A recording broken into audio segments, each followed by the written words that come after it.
And hello, ladies and gentlemen, and welcome to another episode of World Hockey Report. I am your host today, the insider of the insiders, Tyler Kuehl, here on this Wednesday, July 27th. That's when this episode is getting posted because, well, yes, I know I'm sure you guys are as disappointed as I that it's not a live one. It's okay. There's a reason behind it. You know, we decided since it's the summertime, there's not a whole lot of breaking news that we kind of just, take it easy and relax and have a good time and just kind of piece the show together because, well, guys, it's a busy time for everybody. And by busy time, I mean nobody wants to work. I don't want to work. I go to my day job, of course, because I have to pay the bills. My wife does the same thing as well, but it's so nice outside. You know what? It'd be kind of cool to do a show outside. I probably forget the banner, but I could probably do it on my back porch. I got a porch with a grill. I mean, we could do grilling with Tyler, where I'm grilling burgers and grilling teams on their decisions and all that fun stuff. So that'd be kind of cool, I guess. We do something like that. But for now, we're just going to stick to the normal platform, if you will, here inside the ProRocc Hockey Studios. Thank you all very much. Be sure to follow us, guys, at World Hockey RPT. Thank you very much for that part as well. And be sure to follow me if you want, the Insider of the Insiders, Tyler Kuehl, at TJKU29. Because today, guys, guess what? As I consistently move the mic closer and further away from my face, we got a little bit to talk about today. First off, we do have a guest coming up here on today's show, Dan Rice from the Ice Garden, stopping by to talk Premier Hockey Federation, some women's puck. That's something I like to talk about a lot because, well, I'm a women's hockey buff. I like talking the women's game. I love watching the women's game.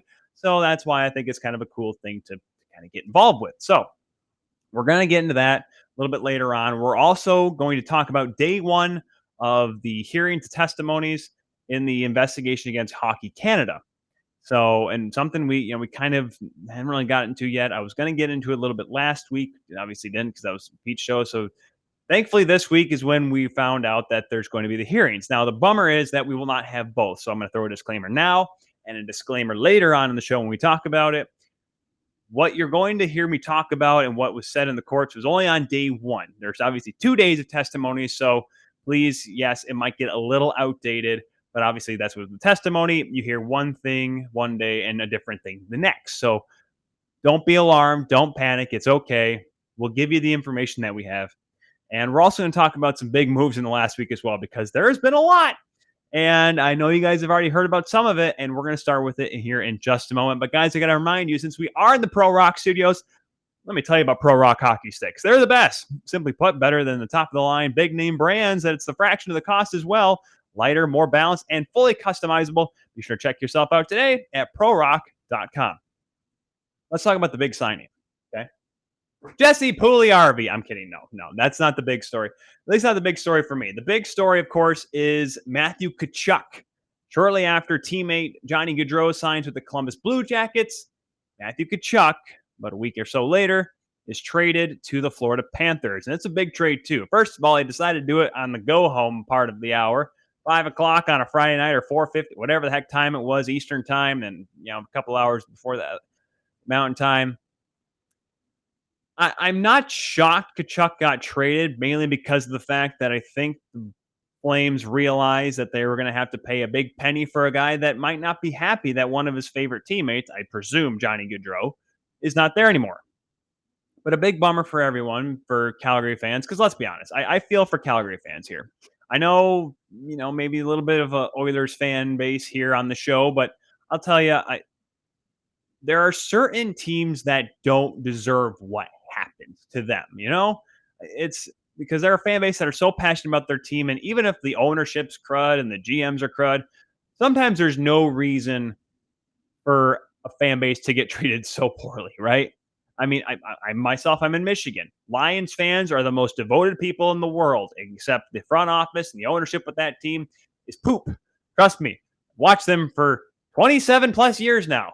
They ain't good. They ain't getting any better. So I guess they're getting a little better this year. But beside my point, I feel bad for Flames fans here, but they get a good return because they don't just lose Matthew Tkachuk for a lot of draft picks, a lot of prospects, and a lot of cash. No. This ain't Wayne Gretzky leaving Alberta for a Sunshine State. No.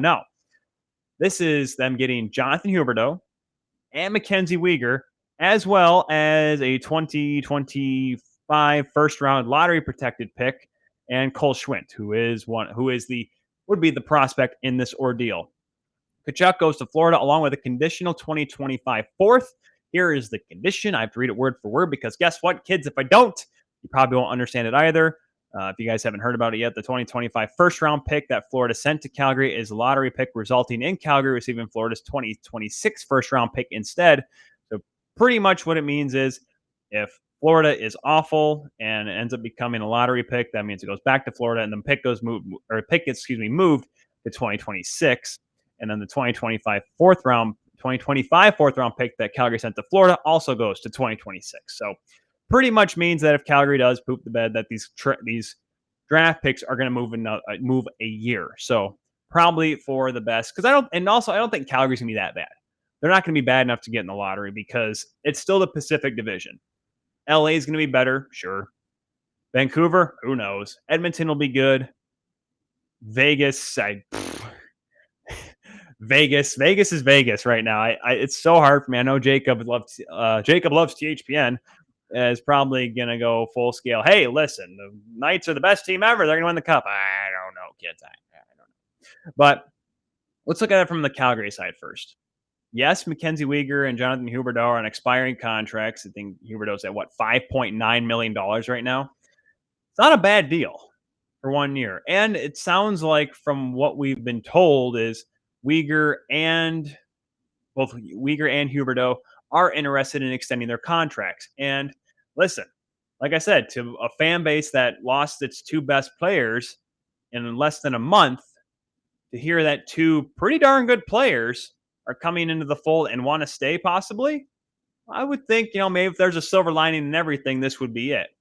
Because here's the thing, you're gonna have Johnny Huberdeau, Hubie Doobie Doo, lined up with Elias Lindholm, which I think is a great pair. That's a good setup because those are two players that, and of course, Huberdeau was at the record of 71 assists last season.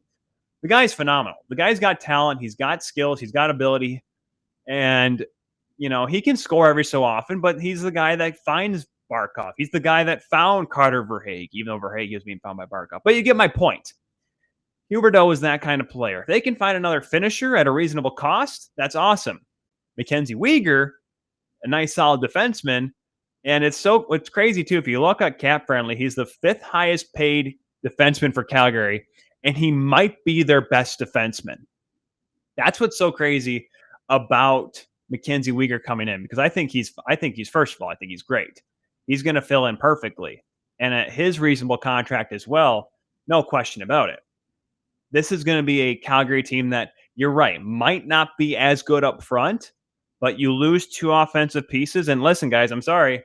I know your people are going to hear me say this. Just because Johnny Gaudreau scored in Game 7 against Dallas, what else has he done in these playoffs over his career? Not a whole lot, okay? That's the thing with Johnny Hockey. That's why I think people should not be too angry about Johnny Hockey leaving. Matthew Tkachuk, let's be honest. We thought Tkachuk was going to be the difference maker against Edmonton. He was going to get McDavid all razzled up, and what did he do? Not much, guys. I'm sorry. I'm not. If I'm looking at it from the Flame side of things, I'm not angry. I know people are saying right now, but Weegar and Huberdeau didn't do anything in Florida. Because none of them have done anything in Florida. It's not like, it's a kind of a similar story, but sometimes you flip-flop spaces. You give a player a new opportunity. Huberdeau, I think he's a guy that's going to be realizing, hey, I thought I was in a good spot. I was in good standing with the Florida Panthers, and they just shipped me off. Well, guess what? And all of a sudden, you have a ketchup-sized chip on your shoulder, or a big-sized ketchup chip on your shoulder. Unfortunately, my words got mixed up on me. You get my point. Ketchup chips. Not available in the United States. Love them, though, in Canada. Maybe I'm one of those people. Anyways, I like what Calgary's got coming back here. I know people are mad that they lost Matthew Tkachuk. However, you only have to pay, a few $100,000 less from what Tkachuk signed for, 8 years by $9.5 million. That's not awful, especially in the flat cap era. And yes, eventually we're going to have to worry about the Huberdeau extension, which might go upwards of $8-9 million, and Mackenzie Weegar might be getting 5 or 6. I understand that. But for this coming season, with the top end players, with, who knows, with Sean Monahan, who is now the highest paid player, by the way, at $6.375 million, I think it's what it is. Markstrom second with $6 million. I like where Calgary's sitting right now. Florida, you gotta like where they're sitting. They're getting a guy with edge. That's something they didn't have against Tampa last year. When Tampa started to push them around, Florida kind of crumbled. They didn't have enough tough guys. They don't have enough tough, skilled players to play tough, to play hard in a series like that against a well-established playoff team. So now you're bringing Matthew Tkachuk. Is he well-established in the playoffs? No, you're right. But he brings that zest, brings that little spark that they need in the lineup. So I like what both sides get in this scenario. They both, they didn't have to. I mean, like I said, for Calgary, you're not stuck paying, 18 or almost $20 million for two players.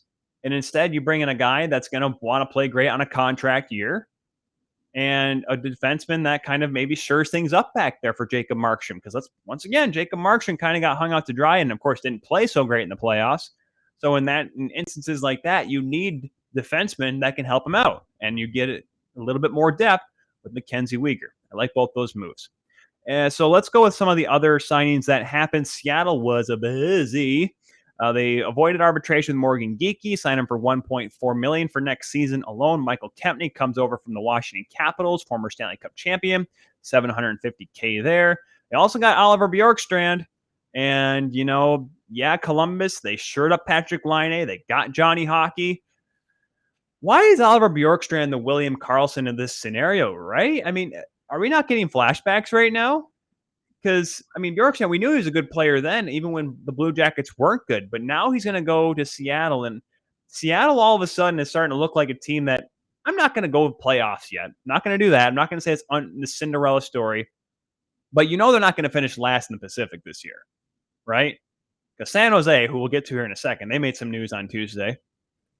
They are looking like Seattle, like a much better team. You mentioned Tanev. We talk about Jared McCann, and we talk about their defense a little bit. And if the goaltending gets better, they're going to be a better team all around. And now they bolster up their offense with Bjorkstrand as well. And they get rid of a third round and a fourth round draft pick next year. Calgary's 2023 third and a fourth rounder from Winnipeg. So not bad at all. Speaking of Winnipeg, Pierre Dubois, after all the speculation that he was going somewhere, he was going to get traded. Well, kind of realized that nobody wants Pierre Dubois. And if he's not going to try for Winnipeg, where is he going to try?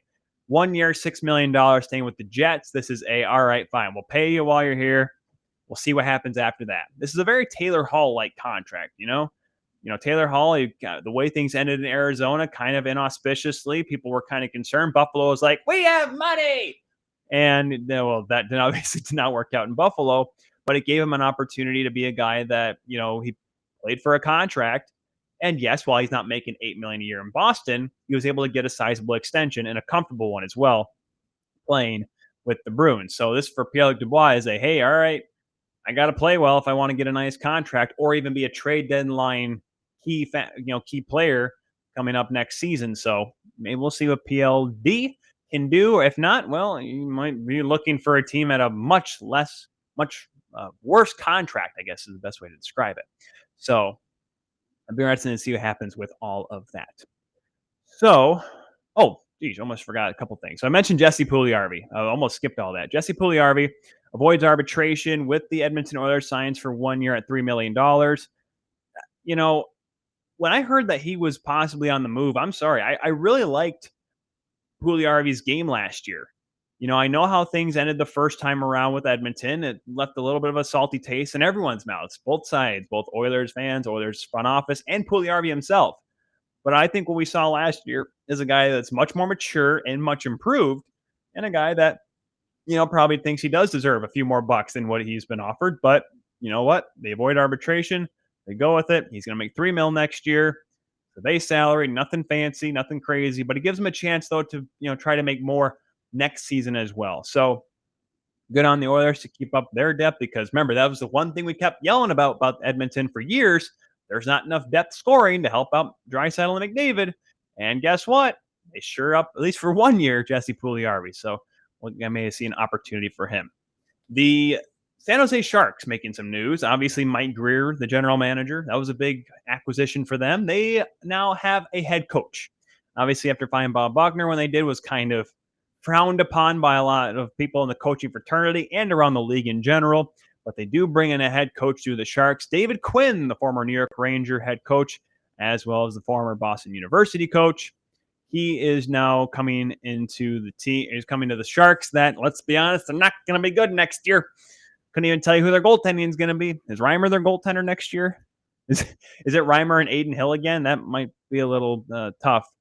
But, let's look at it this way from the Sharks standpoint. David Quinn, this is an experienced coach, right? This is a guy that knows the game, and he knows big markets too. I mean, geez, he was in New York. He was at MSG 41 nights a year as well. They didn't really make the playoffs. I mean, 1920, they made it to the bubble and the qualifying round, but they didn't make it that far.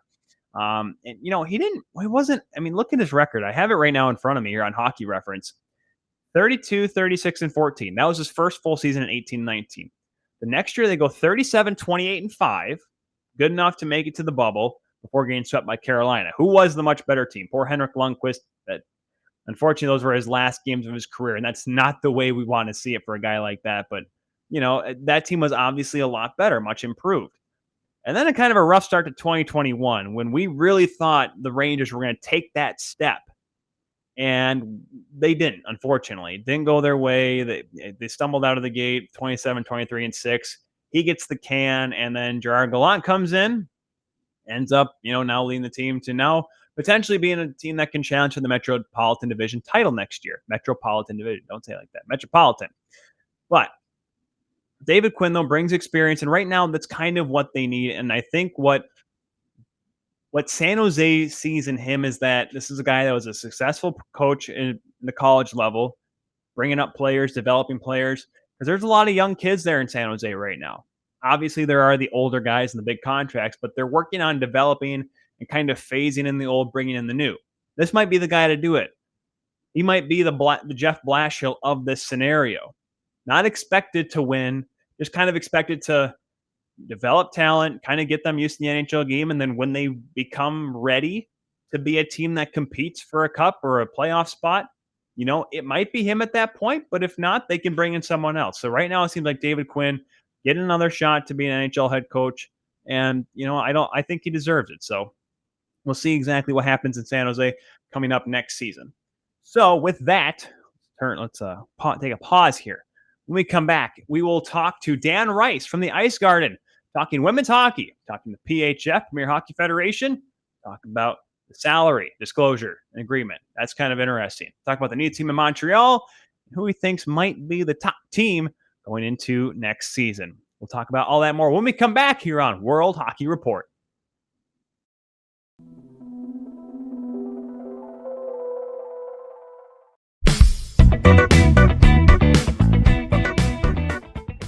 The action never ends at DraftKings Sportsbook, especially this summer. With tons of ways to bet on all your favorite sports, you can feel your fandom and feel the heat of the season like never before. Plus, right now, DraftKings Sportsbook is giving new customers a risk-free bet up to $1,000. That's right, make your first bet up to $1,000, and if it doesn't win, you'll get another shot to cash in. You can throw down on all the major action for baseball, golf, MMA, and more. Plus, with same-game parlays, spreads, money lines, over-unders, and props, your betting options feel endless. Best of all, DraftKings is safe, secure, and reliable. You can deposit and withdraw your cash whenever you want. Download the DraftKings Sportsbook app now. Use promo code THPN. Make your first deposit and get a risk-free bet up to $1,000. That's promo code THPN only at DraftKings Sportsbook. Minimum age and eligibility restrictions apply. See show notes for details.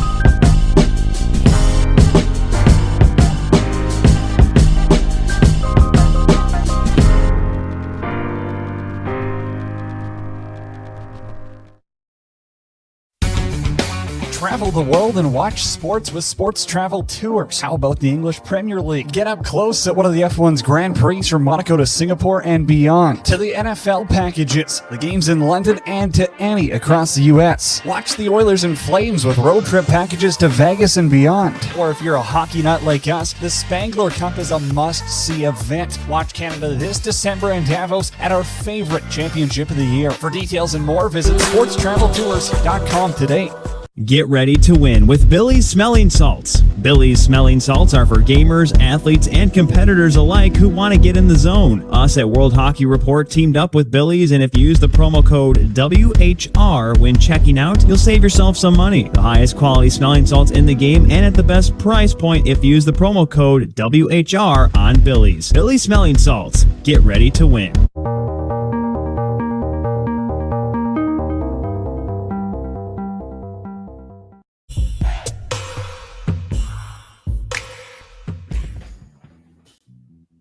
And welcome back, everyone, here to World Hockey Report on this Wednesday, July the 27th, because I have to look at what day it is. That's how crazy things have been over the last couple weeks, even though it's starting to slow down a little bit. However, business is starting to pick up in the women's hockey landscape. I'll get to that here in just a moment, guys. But I got to remind you, everyone is buying tickets online these days.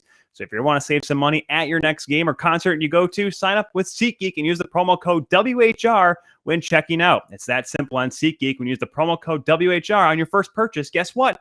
You'll save $20. That's not too shabby, right? $20 these days. That's like 4 gallons of gas in my neck of the woods. I don't know how it is up in the north of the border. Maybe it's only a couple liters. However, let's get on to the women's page here. Don't worry, there'll be a Canadian side to this sort of thing here in just a moment. I'm now joined by a guy that I've talked to every so often about the women's game. Him and I frequently DM each other. By that, I mean I DM him, and he gives me good responses all the time. He's from the Ice Garden, covering women's hockey from the PHF to the PWHPA and more. It is Dan Rice. Dan, how you doing today, man?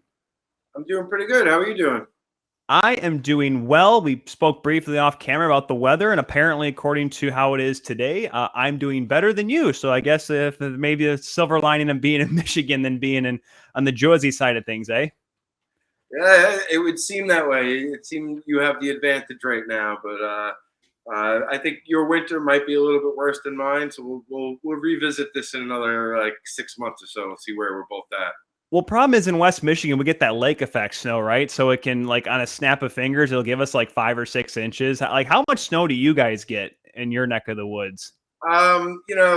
We had some bad storms this last year where it was, we got like a foot of snow in 24, 36 hours. That was probably the worst that we've had in a couple of years at least. And ironically, we actually didn't get that foot of snow where I live, but that weekend I went to Boston to go see a PHF game, and when we got to Boston, they got a lot of it dumped on them. So it was kind of weird going, I guess, towards the east, and there was just more and more snow the further east we got. So that was interesting.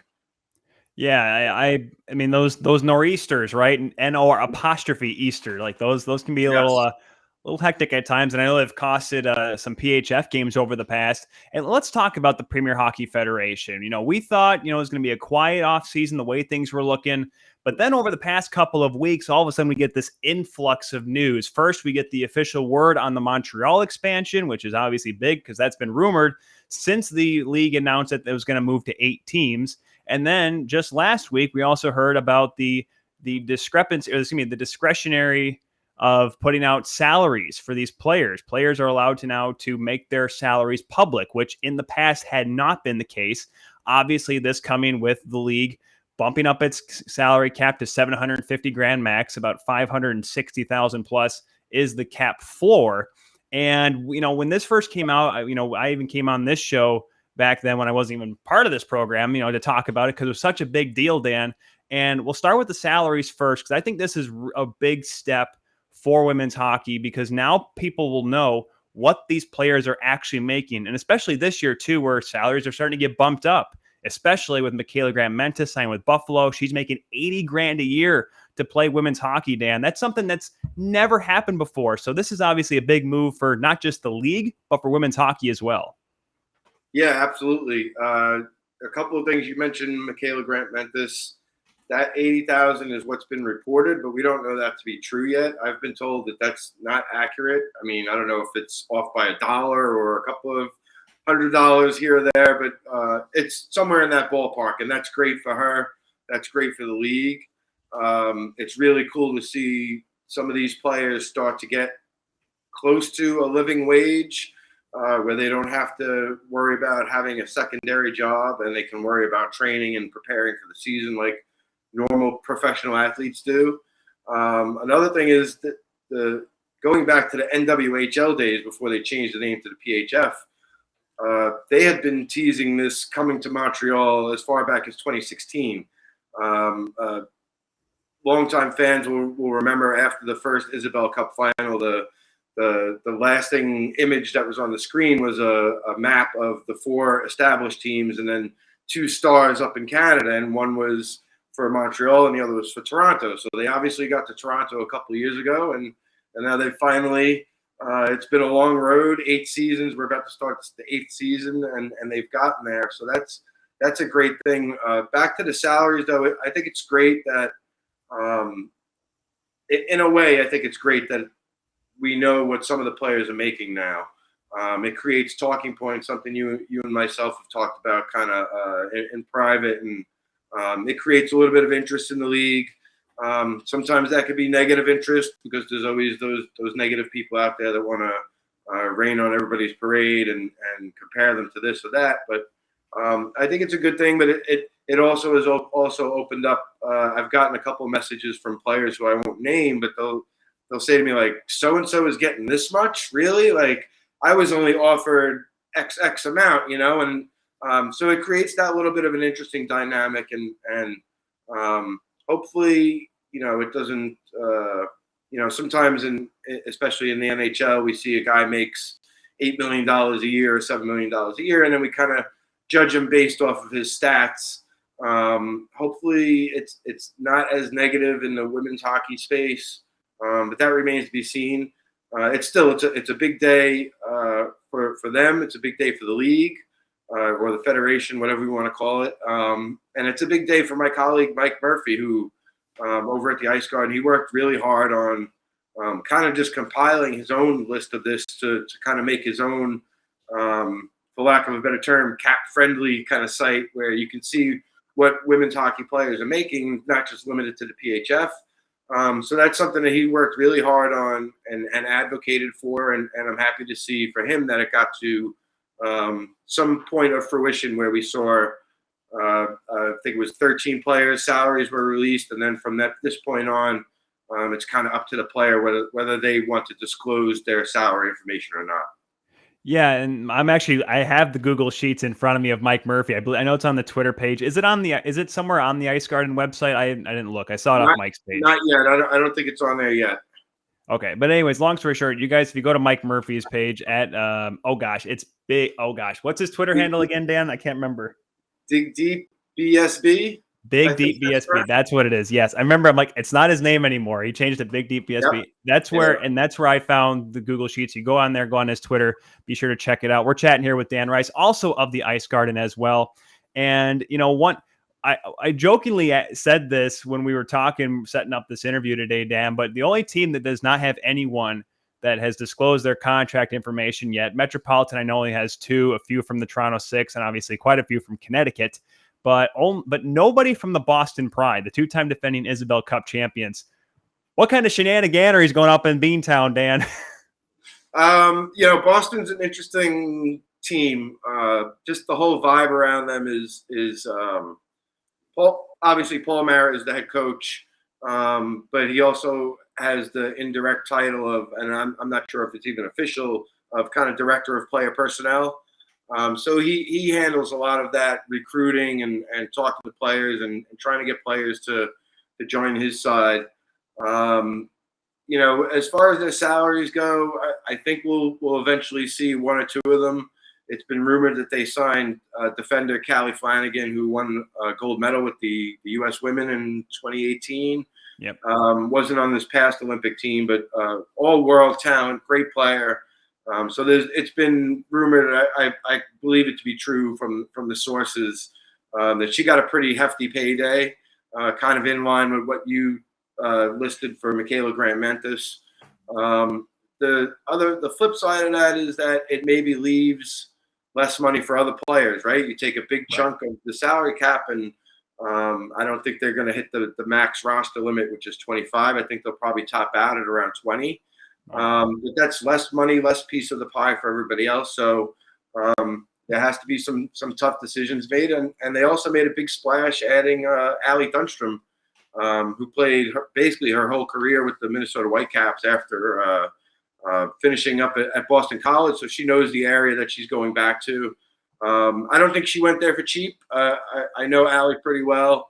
I haven't asked her how much she's making. That's kind of like really none of my business, unless she wanted to volunteer that information. But so she signed for a pretty decent term, I would believe, because she went back to Minnesota and asked them to counter, and Minnesota didn't have an interest in countering. So she just she made the jump to Boston. So they're an interesting study. I believe they have re-signed most of their core players.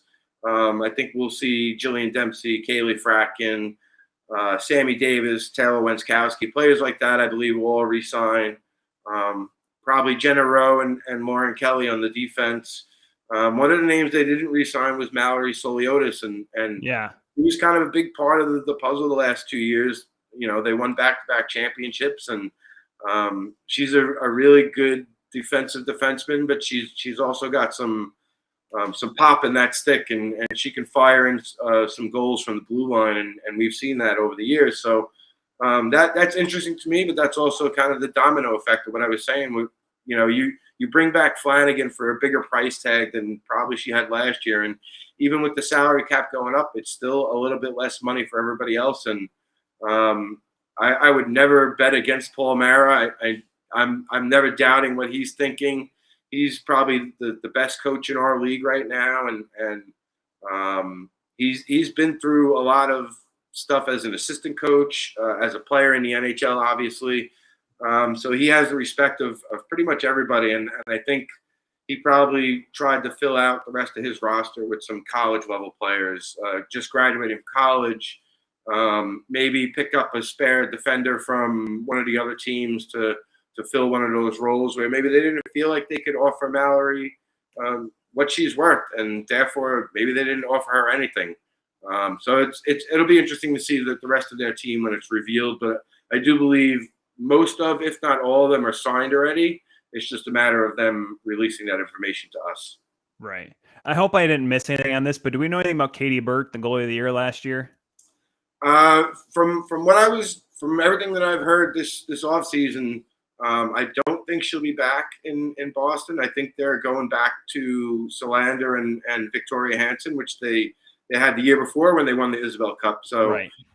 And the year before that, the Isabel Cup was canceled. That team went 23-1, and those were the two goalies. Lovisa was like 15-1, something ridiculous like that. And so, they had I actually joked with Coach Mara about this. So, you have like kind of like a embarrassment of riches at every position, but especially at goalie, where it's like you wake up and who do I want to start today? Do I want to start this goalie that won an Isabel Cup, or this goalie who's a U.S. Olympic standout, or and Victoria Hansen is no slouch either. Like, she was a star at BU, so you can kind of go any which way. And I just think it might have been a similar thing where you can't afford to pay everybody, right? Like, right. You want to give players like a Dempsey and a Fratkin probably raises, and McKenna Brand and so on, and and Flanagan gets a big raise, and you have to kind of fit everybody in. And it was my belief that there was going to be a second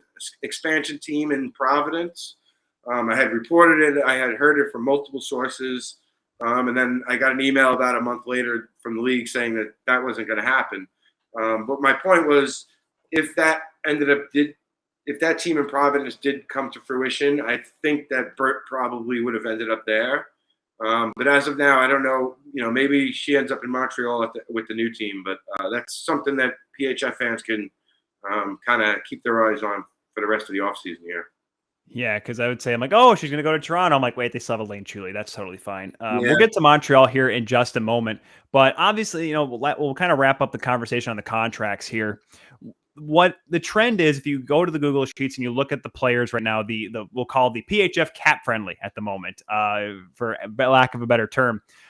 The amount of most of the players that have contracts signed, majority of them are, we'll just say, are 40 grand a year or more for the most part. There's been a couple scragglers. And do you think that a lot of the players that, we'll just say are the fillers for these teams, the ones that, kind of have to get paid, maybe the close to the league min because of the fact that they're bringing in the Mallories and obviously the MGMs, because the only one that, as of right now, reported by Mike and the Ice Guard, and Maddie Nichols at 13,500 is the lowest on the sheets that's been disclosed so far.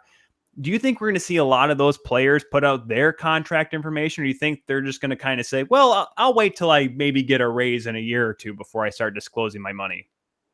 Yeah, it's interesting. I think we could see a few more that reveal it like that. And I'm assuming, don't like hold this to me as fact, but I'm assuming that's the minimum, right? That's got to be close to that, yeah. That feels like that's probably the minimum. So, I mean, at the end of the summer, when we get to training camps and we look at the rosters, I think we can just look at the rosters and we could tell who's going to be making that, whether they reveal it or not. It's going to be your role players, your third and fourth liners, your third pair defenders, your practice players, who might only play a couple of weekends a year.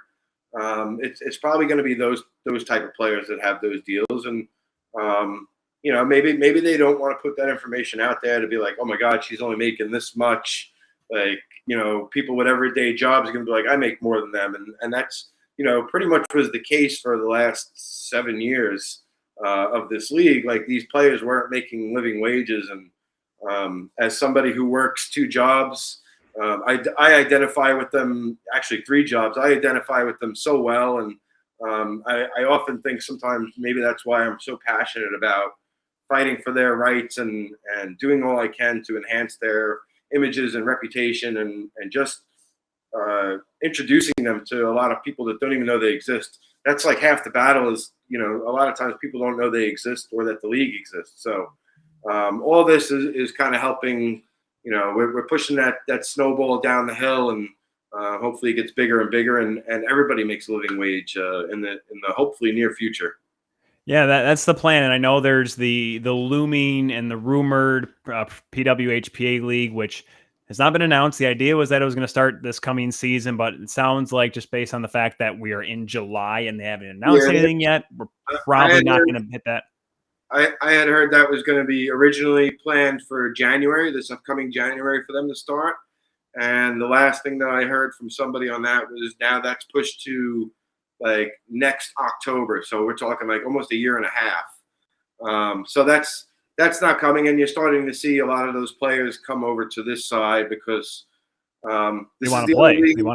It's the only league in town right now, right? Other than if you want to go overseas, and that's a whole nother, you have to travel and get work visas and et cetera, et cetera. So unfortunately, we only have 7 teams now. So it's become, and it's a talking point with me and my colleagues is, there's only so many spots, and there are more players interested than there are spots, especially at goalie, where there's only, 2 to maybe 3 spots, but I think every team is going to roll with 2 goalies. There's just not enough spots for everybody. And that's good, though. That's kind of what we want. We want that interest. We want there to be more demand for jobs. So it's an exciting time, and I'm curious to see what the rosters actually look like when we get to September-ish. Yeah, it's certainly going to be interesting because obviously you're going to start to see more teams fill out their rosters with, I'm not going to go with the who's who, but obviously maybe some new faces. And that's why people, if you guys ever look up like PHF GIFs on like Twitter, it's probably created by Dan here. I'll be honest with you, Dan. Like, I'm not that smart. Hey, listen, if they're better than Anthony Stewart's BlackBerry GIFs that he puts out and all those things, that's all we can ask for, right? I mean, no, listen, and you post like, you don't just post like the Amanda Leviers and you mentioned the Callie Flanagans. You put out, players that you see. I'm like, hey, look at this person, this girl playing her first PHF game, played at, Wisconsin Superior D3 or something like that. It's Yeah. it's those players that you put out, Dan. That's why I love following you, because I don't just hear about the big name players or the big highlights. It's everybody is what we hear about from you guys and everyone from the Ice Garden there. That's why we love you, Dan. Well, I mean, at some point, I've written about, especially the players who have been a part of the league for 6-7 years now. I've written about those players, and it's great. They're great people, and but every year there's new players and there's new stories to tell, and that kind of excites me. Like that gets me going. And this morning Montreal released their first 7 players that they signed, and those are all new players to me. So that's all like new players that I would like to get to know and interview, hopefully meet them, do an in-person interview at some point during the season. And I look forward to watching them play. They all come with great resumes, so to speak. So it's an exciting time. Yeah, no, we let's actually get into that Montreal here. That was announced a couple weeks ago. And first of all, like I said, it was rumored for seemingly ever. And here's the players that Dan is talking about here. Let me make sure I give off these players' names correctly, because if I mess them up, I do apologize. Dan will probably correct me. Anne-Sophie Bette, Kim Deschênes, Jade Downey Landry, Alexandria Labelle, Sarah Lafort, Christina Shanahan, and Bridget Lagnier. I think that's Lagnier. It's French, because that's what I think that's how you say it. Very good. Listen, it can't be any worse than how we butchered a couple names when I did the under 18s a couple years ago, because that was a whole different story for a different time. But my thing with Montreal getting announced for this coming season, Dan, because at that point we'd already had the free agency, we already had a lot of the big names already being signed. The question I had was, how competitive is Montreal going to be in their first season? Because the last thing you want is to have a team go out first year, very excitement, and they don't get the top players. They kind of have to scrape for the bottom a little bit. But it seems like from what we saw today and what we could possibly see in the future, we talked about Katie Burt a few minutes ago, that there could be opportunities for them to actually be, a pretty solid team in their first season. Yeah.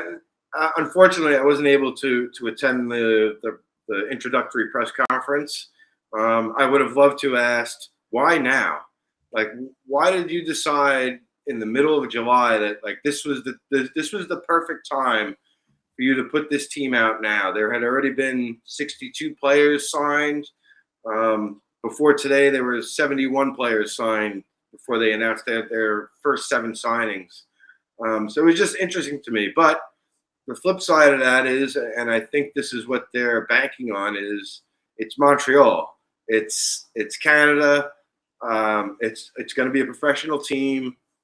There's going to be plenty of interest. The day that it was announced alone, I had 5-6 PHF players reach out to me that either played last season or the season before, and we're kind of looking for a new hockey home. And they were like, "Hey, do you have contact information for Montreal?" So that to me, they probably have more interest than they have spots to fill, which is a recurring theme, like we just talked about. Yeah. So it'll be interesting to see the rest of the roster filled out. I don't think they're going to be a bottom of the barrel team.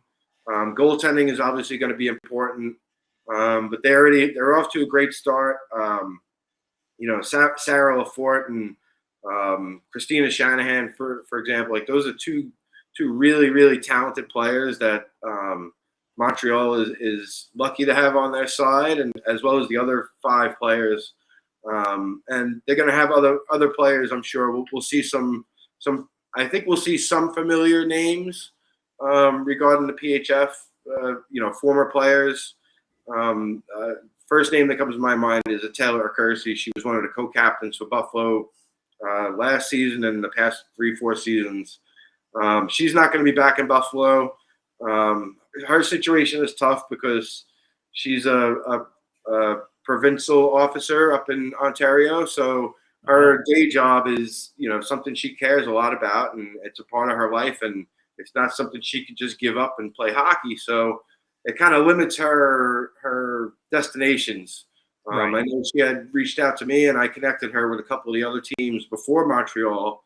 And I also gave her the information for Montreal, and that's maybe something that she can make work because it's a little bit closer, and she's not having to go across the border either, to go back and forth for practices or games. So that's just another name for people to keep an eye on. I don't know the likelihood that she makes it there, but it's. I mean, if I was Montreal, she's the leading scorer of the Buffalo Beauts. She's got the most goals all time for the Buffalo Beauts. I saw her score 4 goals in a game one time in the outdoor game up in Buffalo. She likes to shoot the puck a lot, and oftentimes it goes in. We didn't see too much of that this past season. I don't know if that was injury based or commitment wise, like where she was out training and all that. But she could definitely put the puck in the net. And if I was Montreal, I'd at least listen and have a conversation with her to see where she's at and see if we could make something work. Yeah, absolutely. I mean, you want to feel that, have the best, most veteran players, and in Montreal, of those names I mentioned, a couple do have pro experience, but Tay and Deschamps both played for Lake Canadian in the old CWHL. So it's not like Montreal, like I mentioned, is going to have just, ho-hum players that, played at McGill and a couple of things. Even though McGill has a good women's hockey program, I don't need people from Montreal getting mad at me already, even though they just announced the team. But Dan, last couple things here before we let you go. One, when the big announcement was made about the salary cap being increased and the benefits and all this and everything was going to be great, they mentioned 8 teams. Now, obviously, we're not going to go into this upcoming season with 8 because, well, it's, Montreal was pushing it when they announced their team here in July. I don't think we could probably add an 8th before the 22-23 season, which is okay because, you don't want to have a team kind of scramble together and then, kind of seemingly discombobulated entering October there. But you mentioned Providence. That was going to be an opportunity, a possibility. That fell through. I've been hearing Pittsburgh, even though I've been campaigning for somewhere here in the Midwest because, I'd like to go somewhere within driving distance. Kelly, my wife, just heard and she yelled Chicago. I wouldn't mind one in West Michigan. Obviously not Kalamazoo to some people, Dan. But, where else do you think, could be a good fit for a new PHF team here?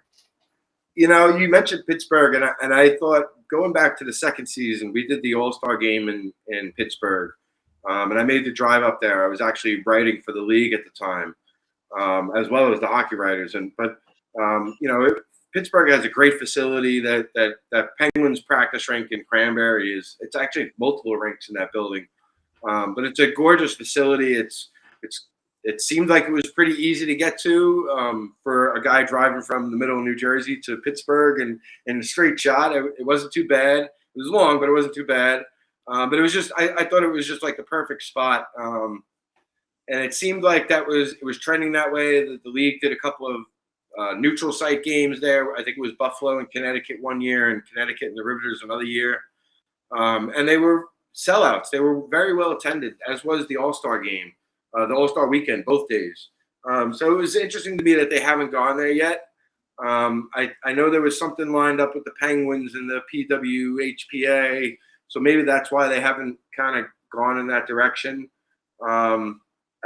You mentioned Chicago, even Michigan, Grand Rapids, Kalamazoo. We could put them anywhere in Michigan and just call them a Michigan team, like Connecticut is Connecticut. Like they play different. They don't, call the team by the Danbury, the city they play in. They have to do something for Minnesota because Minnesota doesn't have any really geographic rivals. And at the end of the day, the players, that hurts the players, I think, because what's happened with them is, they lowball a player on an offer and the player says, no, I don't want to sign for that.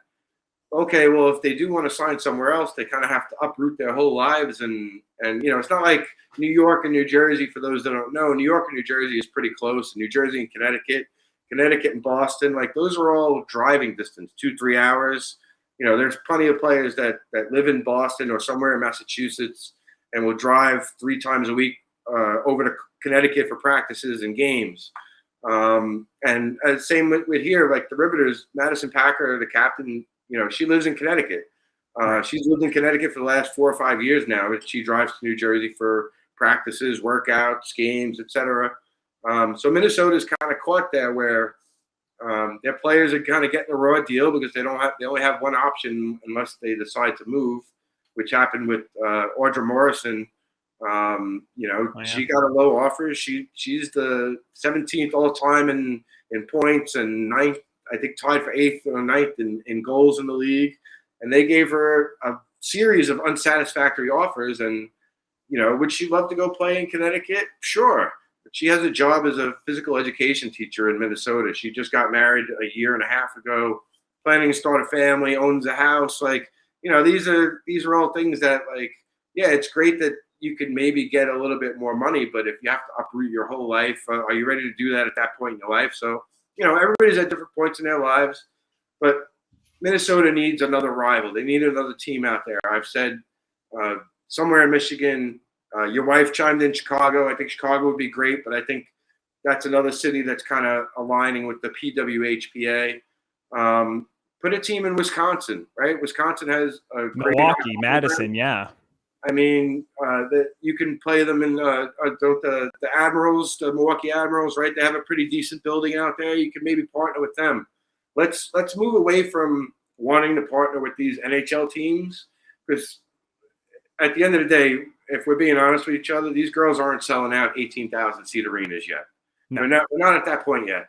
No. But if we aim for maybe AHL style rinks, 2,500, 3,500.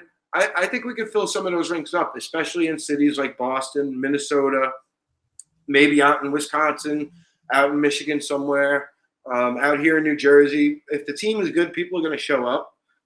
We see that all the time, right? I mean, winning sells. No matter where you are, you could be in New York City, and no offense, or Kalamazoo, but if you win, people are going to show up and you're going to sell out, and it's a good thing for everybody. So let's hopefully we get this next team. I mean, I wouldn't put it past the PHF at this point. August 17th, they're going to announce the second expansion team for this upcoming season. But, it was unfair to the players too, I think, to announce a Montreal team in the middle of free agency. How many players of the 70 players that signed would have said, "Oh shit, sorry"? How many would have said, "Yeah, I would have loved to play in Montreal"? Like I've reported, and I believe it to be true, that Boston has signed Elizabeth Jaguar. Oh yeah. You don't think she would have loved to play in Montreal? Like, that's where she's from, obviously, and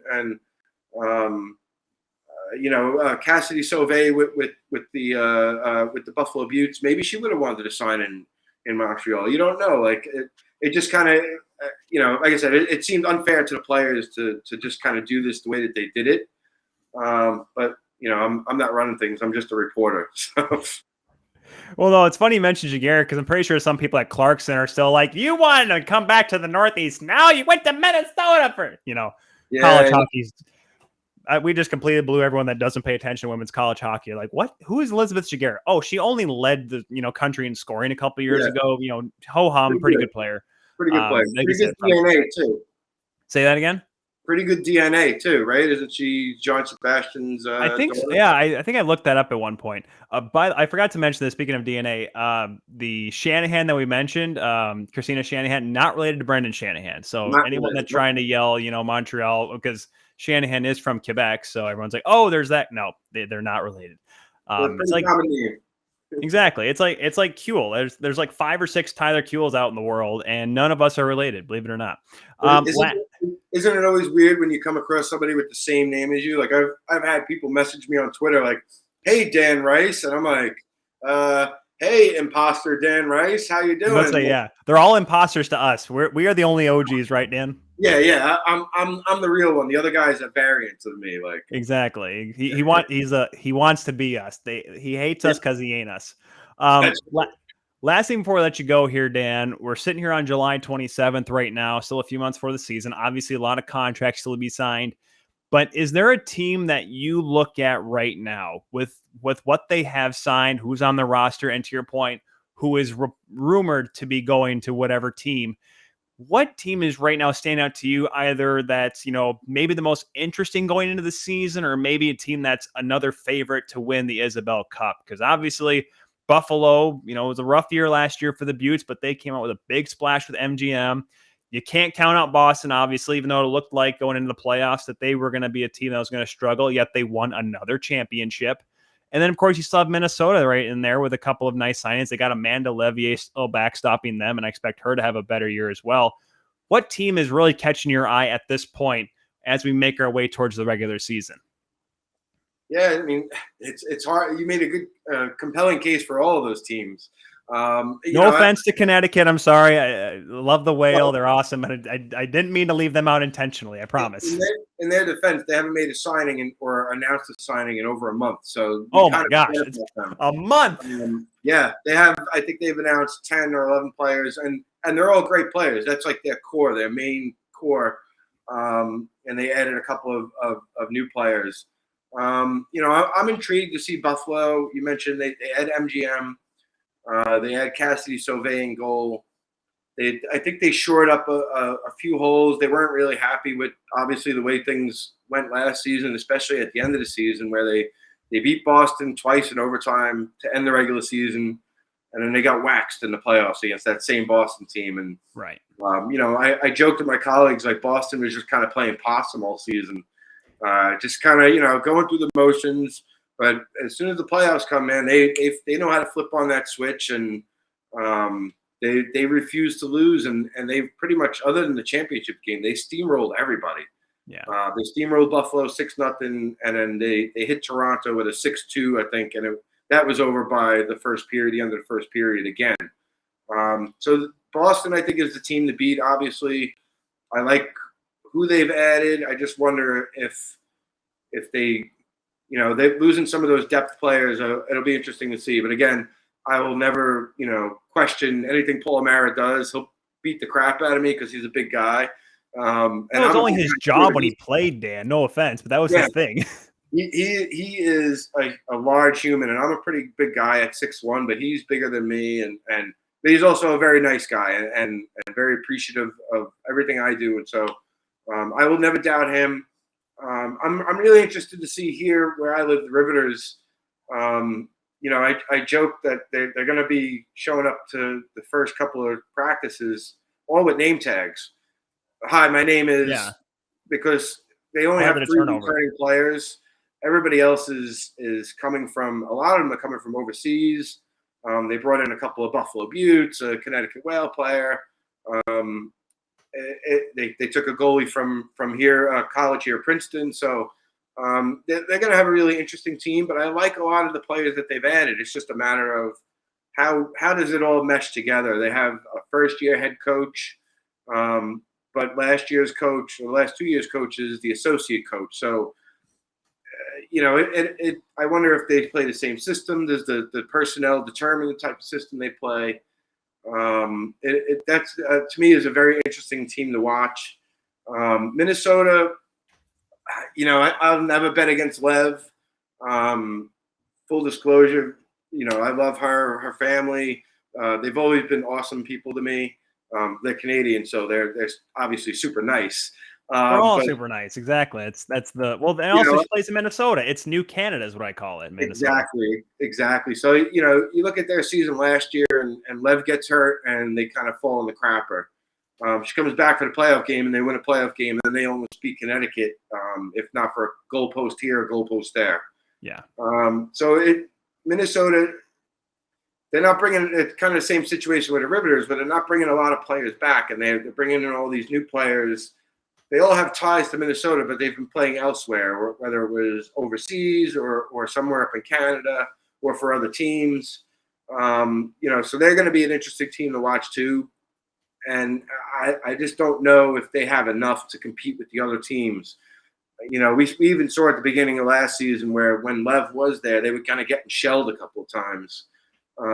So I wonder if, I want to see how their team looks, especially on the back end with the defense. Because they're losing a lot of defense from the past couple of seasons. So it'll be interesting to see them. And Toronto's another team that's, they were been great in the regular season, but what do they do in the postseason? They fall flat on their faces. Did exactly what they did in 2021, man. It was the exact same story. Is it truly being tired out? Like, I don't know. They lost. Well, it seemed like she was getting like Vasilevsky workload, right? Like didn't she play like 17 or 18 games or whatever it was? 16-0 until the last regular season game. So it's like, if it's me, like if you haven't lost, I'm going to keep playing you, right? I mean, but then right, yeah, we started to see even the couple of wins at the end of the season, she was starting to give up more goals.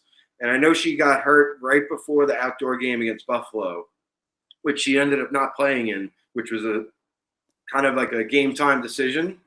So I wonder if whatever was nagging her kind of carried on through the rest of the season when we saw the goals against average go up, and then the playoffs, obviously that's a day they never want to speak about again. But they're an interesting team because they did lose Grant Mentis, but they brought in a Brittany Howard, who's a powerhouse scorer. And they brought in a kid from Ohio State, Lexi Templeman, I think is her name. So, but they, like Boston and I think like Connecticut, they have most of their core returning. So I expect the regular season, like they're going to probably be a formidable team. But, with Toronto, it's going to be, okay, well, you can go 20-0, 24-0, but it's not going to mean anything if you lose again in the first round of the playoffs. So to me, that's some of the storylines that I'm very curious to see how they play out. So what you're saying is, Dan, is that this Toronto 6 team can be as good as they want during the regular season, but that if they don't make it to the championship game this year, it's a failure. Where have we heard this story, folks? I can't put my finger on it. I just don't know how to tell a tale. Dan, you were laughing over there, but you out there with your New Jersey Devils. I'm just kidding. No. But we've been chatting up here, Dan Rice. We could talk for 2.5 hours, Dan Rice here. Unfortunately, we do have to let you go right now, Dan. I know you got to work coming up later. And also the fact, like I said, we've been told to keep this show under 2 hours today. So I do apologize. Be sure to follow him, guys, at D Rice Hockey. It's right there on the bottom if you're watching us on the Hockey Podcast Network. So be sure to check them out. Yeah, it's down over in yonder on the screen. I when I'm facing the camera, I have to remember that my left is right, my right is left. So yeah, people can see it. If they can't, if you're listening, like I said, on wherever you get your podcatcher, at D Rice Hockey, and be sure to check out the Ice Garden, guys. Not just Dan, not just Mike, the whole crew there. They do an amazing job covering women's hockey. So if you're a women's hockey fan like myself, and if you're not, what are you doing? Go check out the Ice Garden. Dan, thanks again for taking the time, man. We'll definitely have to chat soon. Thanks for having me on. Anytime you call, I'm ready to jump on with you. I always appreciate it. Oh, absolutely. And it's my pleasure as well. And be sure to stay tuned, guys. On the other side, we'll talk Hockey Canada and more here on World Hockey Report.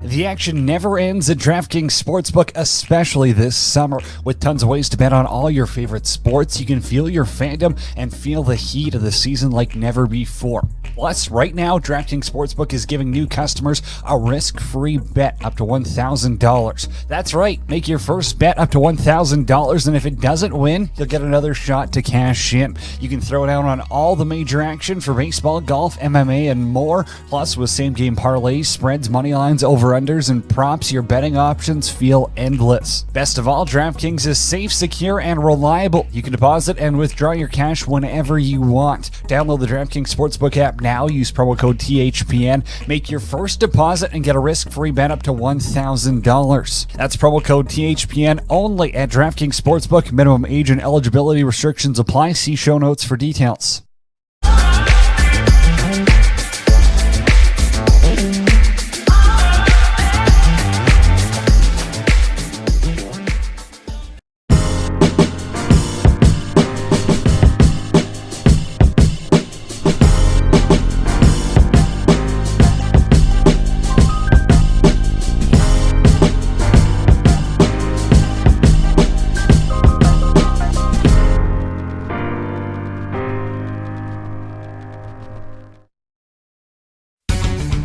Travel the world and watch sports with Sports Travel Tours. How about the English Premier League? Get up close at one of the F1's Grand Prix from Monaco to Singapore and beyond. To the NFL packages, the games in London, and to any across the U.S. Watch the Oilers and Flames with road trip packages to Vegas and beyond. Or if you're a hockey nut like us, the Spangler Cup is a must-see event. Watch Canada this December in Davos at our favorite championship of the year. For details and more, visit sportstraveltours.com today.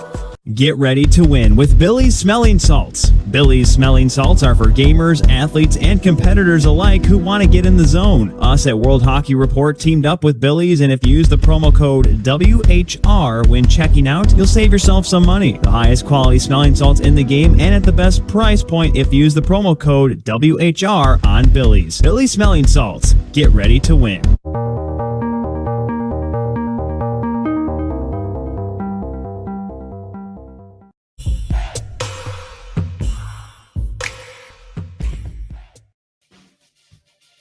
And welcome back, everyone, here to World Hockey Report on this Wednesday, July 27th. Did I start off the show by saying July 27th? By the way, shout out to Dan Rice for jumping on, talking about women's hockey. It's one of my favorite things to talk about. If you did just miss that, well, actually, no, it's a recorded show. I'm so used to doing the live stuff. If you missed that one, be sure to go back and watch that. Now I'm like, wait, you literally can just rewind and you probably already watched it and listened to it. Oh, man. I feel like I needed more coffee before I recorded this thing. Anyways, let's get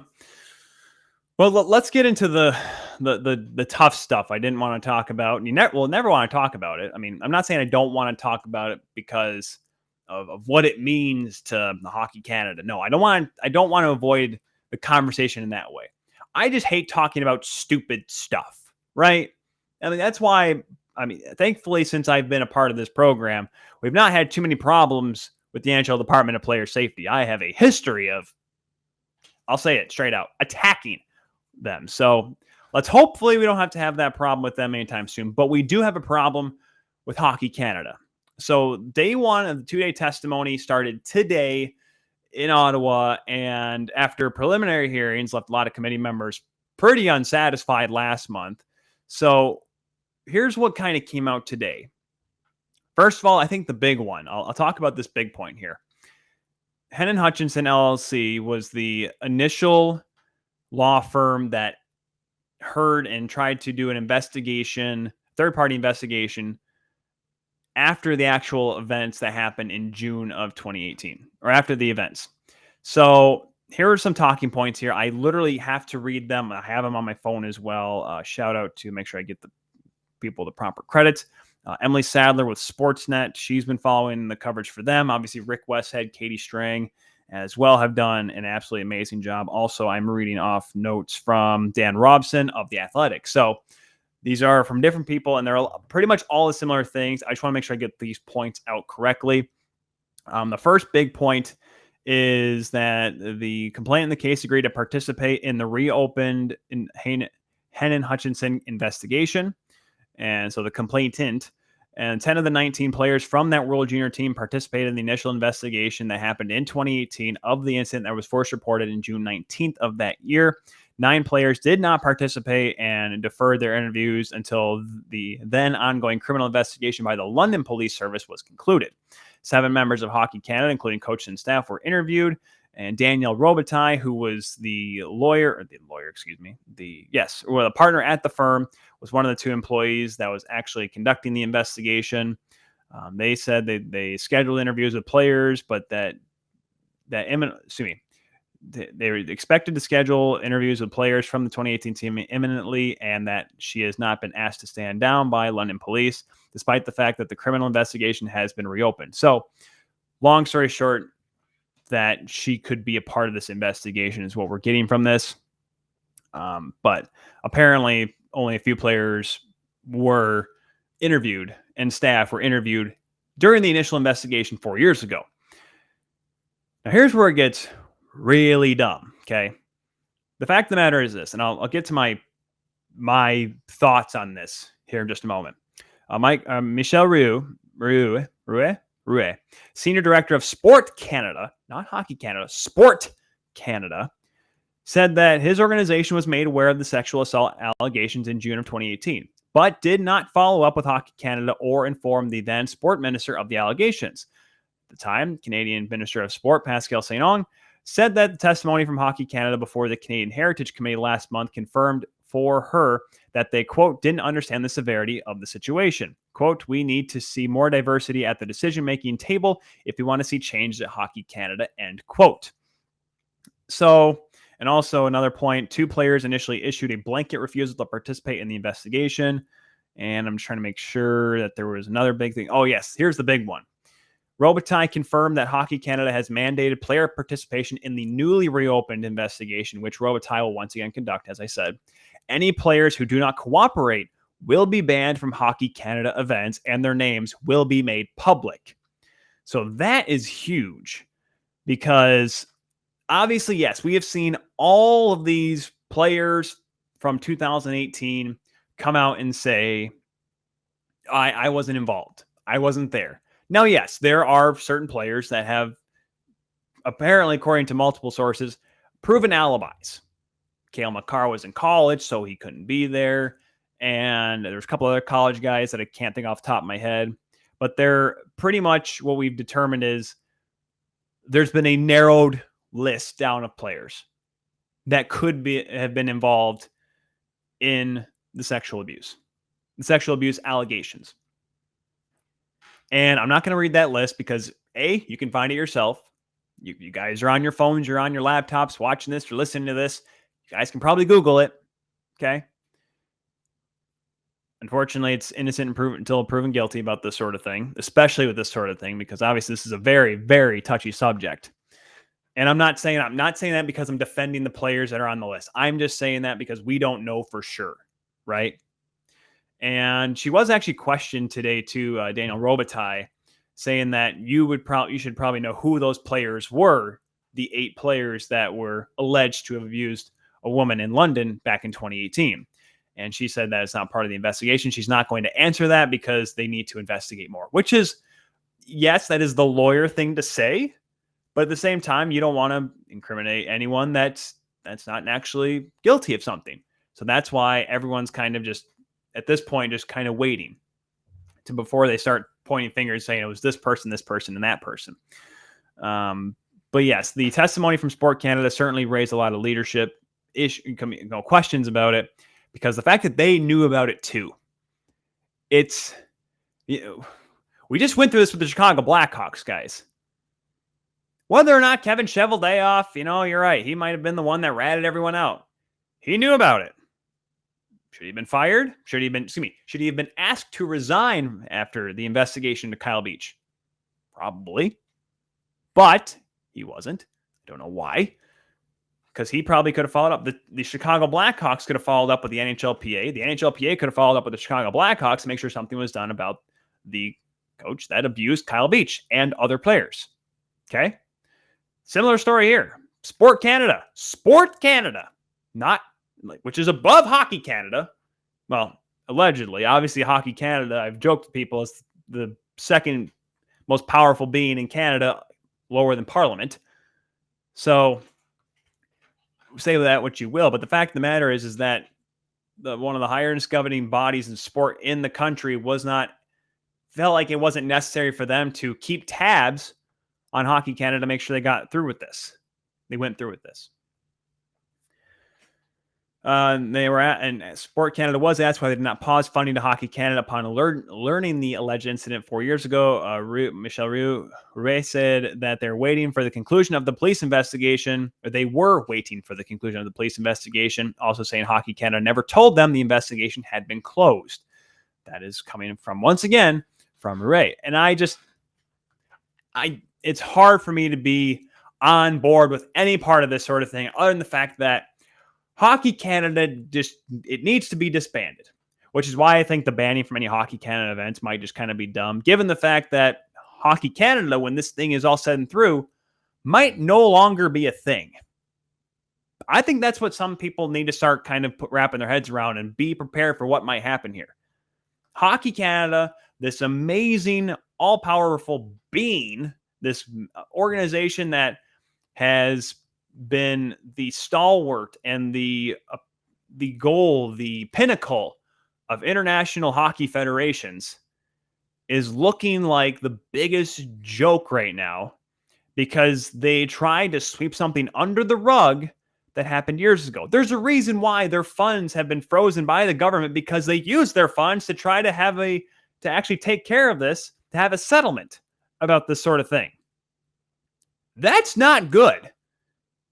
political move. Yes, politics in hockey. Oh my gosh, how could that be? Well, here we go, folks. This is it. Hockey Canada, at the end of this, there's no way, there's no logical explanation on why we can look at this and say Hockey Canada will be fine after this is said and done. And who knows? I'm not going to say what the penalty is for the players going to be because we don't know. We don't know who yet.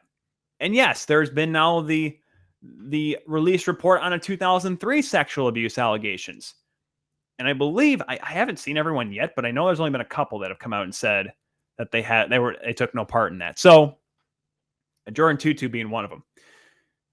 I'm just concerned that, here's the I guess if there's any silver lining or anything that we can look at and think optimistically about is the fact that members of parliament are angry. They're pissed off about this. Both sides of the aisle as well.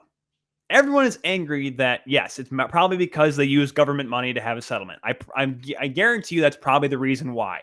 But the fact of the matter is this. Now that parliament is against you, you probably have a good chance of losing and not looking good coming out of this sort of thing.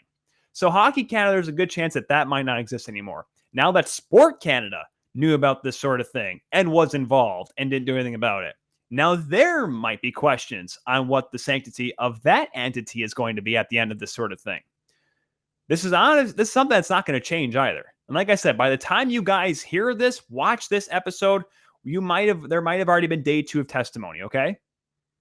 And whether or not that changes this narrative that we've gotten through day 1 here, I don't know. Long story short is this. There needs to be change. The toxic hockey culture that we've seen over the last, is it more than 12 months now? 20 months, 16, 18 months? It needs to stop. And I understand, yes, I know that we're saying all of this needs to stop for events that have happened in the past. And I'm gonna name drop a show here on this. I don't know if it's not the FCC, so I don't have to worry about that. But Rick Westhead went on Steve Dangle and said that this will happen again. Stuff like this will happen again because there are predators out in the world and there are still awful people. It's not like one day, someone's going to snap their fingers and every child that comes into this world will be a perfect child and will be nice to everyone. That's not going to happen. Okay? That's just not going to be the case. As much as I want to think everything's going to be all sunshine and rainbows at the end of this sort of thing, guess what? It's not going to happen. Call me an adult becoming a realist. Hey, 10-year-old Tyler, when he was all free, happy, and yay, hockey's great, everything is great, I'm a child, doesn't matter. He might have been optimistically thinking about this. Now, 27-year-old Tyler here, I'm ready for the worst to happen all the time. It's a rule of thirds. Unfortunately, I believe I'm only getting 2/3, and that's the bad 2/3. So we just have to kind of wait to see what keeps happening, what goes on from here. But all I can say is this. There needs to be change at every level of Hockey Canada, or just disband it and try again. It's going to, you know what? I will say this. It's going to be tough. I really think, first of all, we have the World Juniors and the Ivan Halinka coming up here. The Gretzky Halinka, excuse me. Both of those tournaments. I'm sorry. I understand Hockey Canada is funding these teams. I know. I understand. But my goodness, there needs to be someone out there that says we need to take that logo off those sweaters and just have a Canadian maple leaf. Right? Like that needs to be that needs to be put in motion here. Because here's the thing. Yes, those kids, the kids are going to be that are selected to these teams. They're going to play. They're going to play under whatever logo's on there. Why? Because they want a chance to be put in the spotlight. And yes, is that the toxic hockey culture that we keep yelling about and discussing? Sure. Players are willing to play through anything and they're going to play over anything. They're going to put morals aside to get a chance to play. But someone at the upper brass level of Hockey Canada needs to step in and say, we need to change something here. We need to do something right for now. We need to be progressive in a maneuver here. Now, yes, I understand some of you probably screaming right now, well, Tyler, not everyone that works at Hockey Canada right now was there 4 years ago. I understand that, but some still are. Some still are that could have done something then in 2018, but didn't. That's why I'm saying you got to try to make something new here. Or just fire everyone, start over again, burn the whole thing down. I don't know. But there needs to be something done because this is a reprehensible move by this organization that everyone thought was great years ago. Everyone it's amazing. But guess what? We've learned over the past how many years now that Hockey Canada is falling behind everyone in the world. And now they're making themselves look like big old fat idiots by not doing anything about this. Sorry, no, it's not how you wanted me to end the show here, folks, but this is how it is. Like I said, I don't like talking about this sort of stuff, but we have to. We have to try to get answers for questions that shouldn't be questioned. It should be taken care of right then and there. Find the players, be involved, get actually involved in an investigation and get it done then when it's fresh, when it's an actual, when the incident is right there. It just happened. You have an ability to make something happen and actually make a decision and penalize the people that were involved in it. You're right. These 8 players that are in the that are the alleged abusers, you're right. They should be penalized. But so should the people that try to sweep this under the rug by using government money to pay off this girl. Say, you know what, here, we'll give you this sort of money. Just don't talk about it anymore. And we've heard as well what the players told the girl. These 8 players. We told her that they said, please don't tell anyone about this. I'm sorry. Sorry that you were on the other end of this sort of thing. Yeah, please don't tell anyone about this. It's so dumb that this is the thing. And listen, like I said, stuff like this will happen again. But the problem is that we need to be better in response. There needs to be better action, more action taken to ensure that it doesn't happen again. Because guess what? Those 8 players that got away with this thing thought they can just go scot-free because of who they are and the fact that they have a governing body take care of it for them. Make an example out of these players so if someone thinks that this is a good idea, they will think twice about doing a stupid thing because guess what? They might not be allowed to play hockey after that. I know, yes, it's a whole waiting game to see what actually happens, who is actually at fault. Once again, this is an investigation that's not going to be done tomorrow after the second day of hearings and testimony. It's not going to be done next week. It's not going to be done next month. It might not even be done next year. As long as the job is done and it's done correctly. That's all I can ask for. I think it's all of us as a society should ask for. The problem is that we always think we can do better, but we never actually do. And this is the time to actually do better because the chance is golden to make something that should have been made right before, can make it right now. That's how I'm going to end the show today. Thank you all very much once again for listening and watching this episode of World Hockey Report. Back next week with another show. Cody Jansen will be back doing that one as well. We'll obviously wait to hear of any other news of any kind. Hopefully good news, because that's what we need in this world. A lot of negativity and a lot of bad stuff. We need some goodness in our lives. Be sure to follow us, guys, at World Hockey RPT, Twitter, Instagram, TikTok, Facebook. Yep, we're on all those.